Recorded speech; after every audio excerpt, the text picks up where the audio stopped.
नमस्कार विद्यार्थी मित्रांनो, इथे आज आपण डिझाईन ऑफ इलेक्ट्रिकल मशीन्स या सब्जेक्टमध्ये unit number 4 three phase induction motor design part 1 इथे आपण स्टडी करणार आहोत.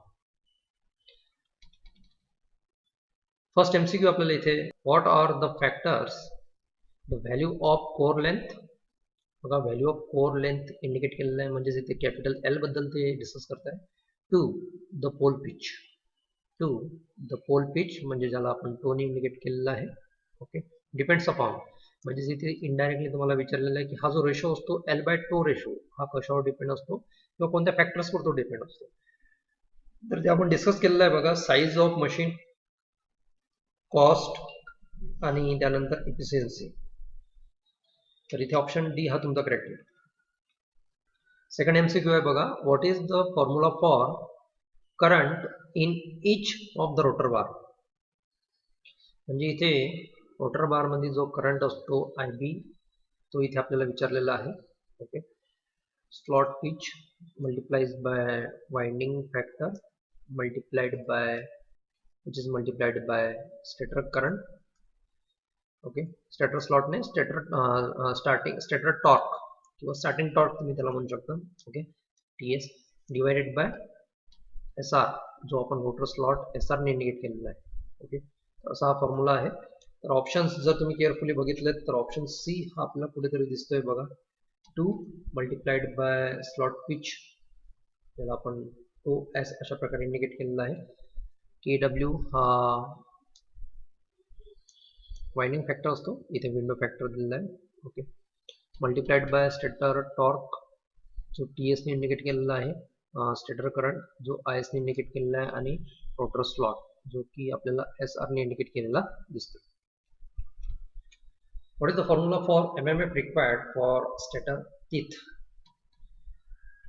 स्टेटर टीथला जो MMF रिक्वायर्ड असतो तो तुमचा इथे बघायला मिळतो की इथे MMF per metres plus depth of stator slot असं केलेलं आहे. म्हणजे फर्स्ट ऑप्शन मध्ये इथे ऍडिशन केलेली आहे, सेकंड ऑप्शन मध्ये मल्टिप्लिकेशन्स आपल्याला बघायला मिळतो, थर्ड ऑप्शन मध्ये डिवायडेशन्स आणि फोर्थ ऑप्शन मध्ये. तर अशा प्रकारचं ऍडिशन वगैरे MMF मध्ये होणार नाहीये. ओके, डेप्थ आणि MMF यांची ऍडिशन होणार नाही. तर आपल्याला B आणि C मध्ये इथे बघायचं तर B मध्ये आणि C मध्ये जर आपण बघितलं तर करेक्ट ऑप्शन आपला B येतो. तुम्हाला जर स्टेटर टीथचा MMF कॅल्क्युलेट करायचा असेल तर MMF per metre multiplied by depth of the stator slots आपल्याला माहित असायला. बघा, पल्सेशन लॉसेसच्या रिगार्डिंग क्वेश्चन आहे. पल्सेशन लॉसेस म्हणजेच काय ते अगोदर बघून घ्या की हा तुमचा स्टेटर आहे आणि अशा प्रकारे इथे तुम्ही रोटरचे स्लॉट, रोटर टीथ अशा प्रकारे मी इथे काढतोय. तर इथे टीथ आणि रोटरचे स्लॉट हे आपल्याला बघायला मिळतात. तर हा जो एअर गॅप असतो स्टेटर आणि रोटर मधला, तर इथे तुम्ही बघितलं तर हा एअर गॅप कमी आहे. त्यानंतर या स्लॉटच्या ठिकाणी जर आपण बघितलं मेजर केला तर हा लेंथ ऑफ एअर गॅप हा जास्त आहे. टीथ आणि स्टेटर मध्ये जर लेंथ ऑफ एअर गॅप बघितला तर पुन्हा कमी आहे.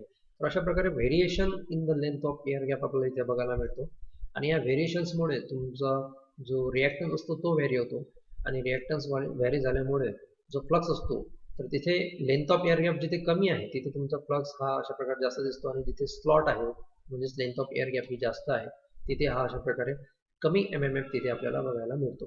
पुन्हा टीथला जास्त MMF, स्लॉटला कमी MMF. तर अशा प्रकारे हे पल्सेशन्स आपल्याला इथे बघायला मिळतात. तर हे जे फ्लक्स आहेत या फ्लक्सला आपण पल्सेशन फ्लक्स असं म्हणतो आणि पल्सेशन फ्लक्समुळे जे की लॉसेस इथे आपल्याला बघायला मिळतात त्यांनाच आपण पल्सेशन लॉसेस असं म्हणत असतो. तर इथे आपल्याला ऑप्शन नंबर C हे इथे करेक्ट दिसते आहे. The flux pulsation offers due to the rotor slots are rotated. Okay, कारण की रिमेनिंग ऑप्शन जर तुम्ही केअरफुली जर रीड केलेत तर त्यांचा काही संबंध इथे नाही. What are the parameters which comes under the terms main dimensions. Main dimensions मध्ये कोणकोणते पॅरामीटर्स येतात हे आपल्याला इथे विचारलेले आहेत. तर मेन डायमेन्शन्स मध्ये आपण एक तर कॅपिटल D म्हणजेच डायमीटर ऑफ द मोटर आणि लेंथ म्हणजेच stator length of the motor हा तिथे फाइंड आउट करत असतो. What is the formula for MMF for air gap. MMF चा हा फॉर्म्युला आपल्याला माहित आहे. It's 8 lakh. MMF of the air gap, it's a 8 lakh air gap flux density म्हणजे ज्याला आपण VG ने इंडिकेट केलेलं होतं बघा, air gap flux density multiplied by air gap factors किंवा त्याला गॅप फॅक्टर असं म्हटलेलं आहे, KG ने सुद्धा इंडिकेट केलेलं आहे, आणि length of air gap LG. तर असा हा फॉर्म्युला आपण MMF in the air gap मध्ये आपण बघितलं. What is the relation between the power factor and the length of air gap? तर आपल्याला हे रिलेशन्स जेव्हा आपण choice of the length of air gap बघितली होती, तर तेव्हा आपल्याला माहित आहे की आपला पॉवर फॅक्टर आणि लेंथ ऑफ एअर गॅप हा अशा प्रकारे इन्व्हर्सली रिलेशन्स आहे, आणि लेंथ ऑफ एअर गॅप हा तुमचा असणार आहे directly proportional to the reactance. तर इथे आपल्याला फर्स्ट रिलेशन वरून डायरेक्टली इथे इंडिकेट होतं की लेंथ ऑफ एअर गॅप जर स्मॉल असेल तर तुमचा पॉवर फॅक्टर हा तुमचा गुड असेल. ओके, तर इथे आपल्याला स्मॉल एअर गॅप लेंथ साठी तो पॉवर फॅक्टर इथे बघायला मिळतो, तो गुड पॉवर फॅक्टर अशा प्रकारे ऑप्शन ए आणि ऑप्शन डी मध्ये आपल्याला दिसतोय. ऑप्शन बी आणि सी हे आपले चॉईस म्हणून बाहेर निघालेले आहेत कारण की ते रॉंग आपल्याला दिसत आहेत. तर ए आणि डी मध्ये नेमका कोणता ऑप्शन हा मोर करेक्ट आहे, तर ते आपल्याला डिस्पर्शन फॅक्टर हा इन्क्रीज होतो की डिक्रीज होतो ते आपल्याला इथे बघावं लागणार.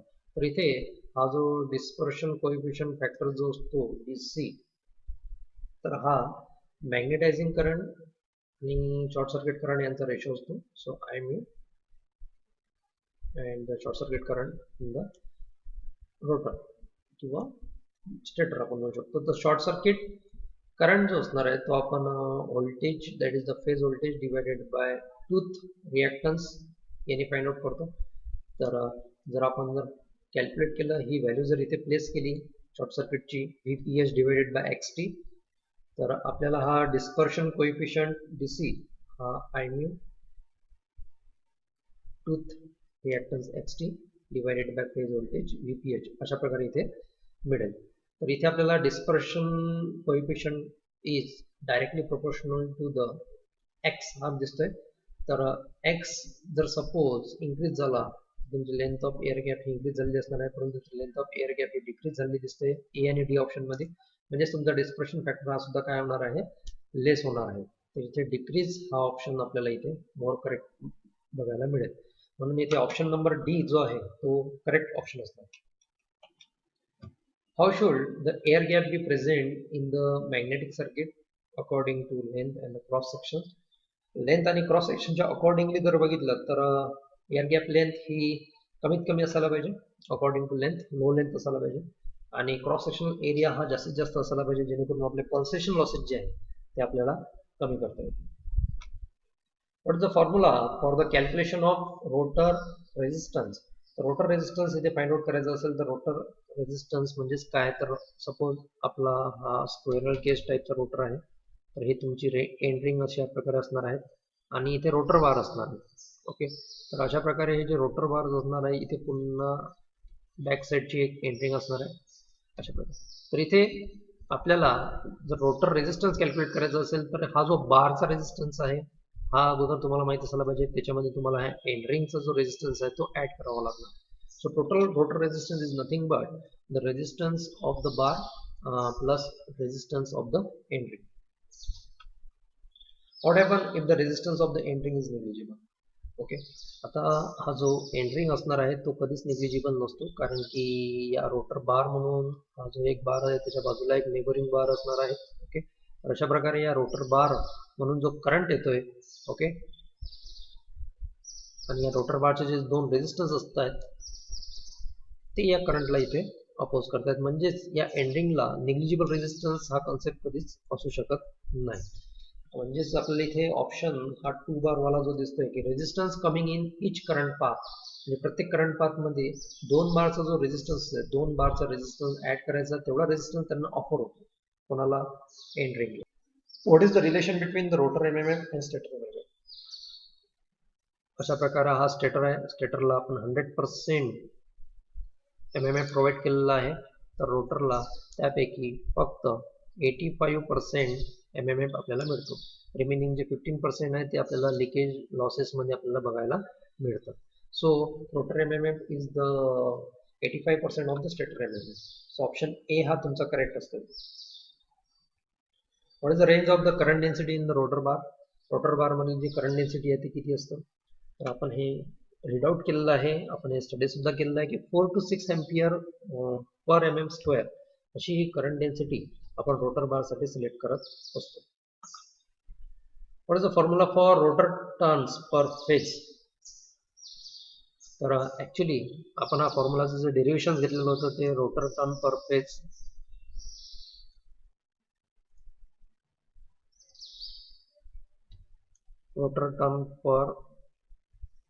फेज ज्याला आपण N2PH ने इंडिकेट केलेलं होतं is nothing but rotor total conductors divided by 2 असं येते. ओके, बट ही जी व्हॅल्यू आहे ज्याला आपण रोटर टोटल कंडक्टर्स म्हणू शकतो, रोटरचे टोटल कंडक्टर्स. तर रोटरचे टोटल कंडक्टर्स हे आपल्याला कसे काढता येतील? तर रोटर स्लॉट आणि प्रत्येक स्लॉट मध्ये किती कंडक्टर्स आहेत डिवाइडेड बाय 3, कारण की पर फेज म्हटलेलं आहे आणि 3 फेज मोटर्स असल्यामुळे आपल्याला 3 ने त्याला डिवाइड करता येईल. ओके, आणि ही व्हॅल्यू जर आपण ॲज इट इज घेतली इथे 2, तर आपल्याला फायनलाइज इथे जे काही डेरिव्हेशन मिळतं ते काय मिळतं की rotor slot multiplied by conductor in each slot divided by 3 into 2 हा 6 झालेला आपल्याला बघायला मिळेल. तर असा हा फॉर्म्युला कायसा असायला पाहिजे, परंतु यांचा रेशो घेतला N2 that is nothing but the rotor turns per phase divided by stator turn per phase हा जर रेशो घेतला तर आपल्याला इथे जे ABCD जे पॅरामीटर्स दिलेले आहेत ऑप्शन मध्ये त्यापैकी एक फॉर्म्युला मिळतो. आणि इथे आपण बघू शकतो की ऑप्शन ए वाला जो फॉर्म्युला आहे तो आपल्याला इथे करेक्ट येतोय. तर winding factor for stator divided by winding factor for rotor, म्हणजे स्टेटर डिवाइडेड बाय रोटरचा वाइंडिंग फॅक्टर घेतलेला आहे.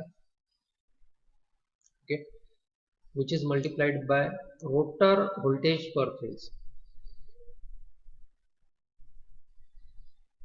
त्याला आपण V2PH असं म्हणूया, rotor voltage per phase divided by stator per phase V2 by V1 multiplied by number of turns per phase for the stator. So number of turns n ने indicate केलेला आहे per phase for the stator.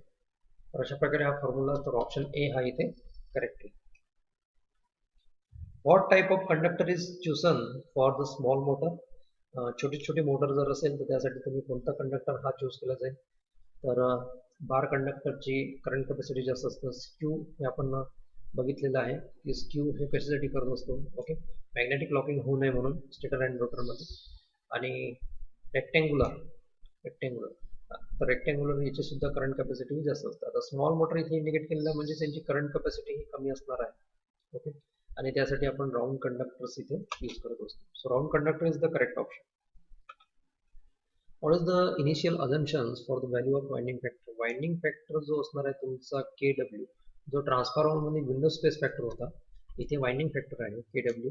तर winding factor किती असतो? तर आपण बघितलेलं आहे की याची व्हॅल्यू 0.955 अशा प्रकारे आपण घेत असतो. ऑप्शन मध्ये जर बघितलं तर आपल्याला ऑप्शन बी हा इथे करेक्ट दिसतो.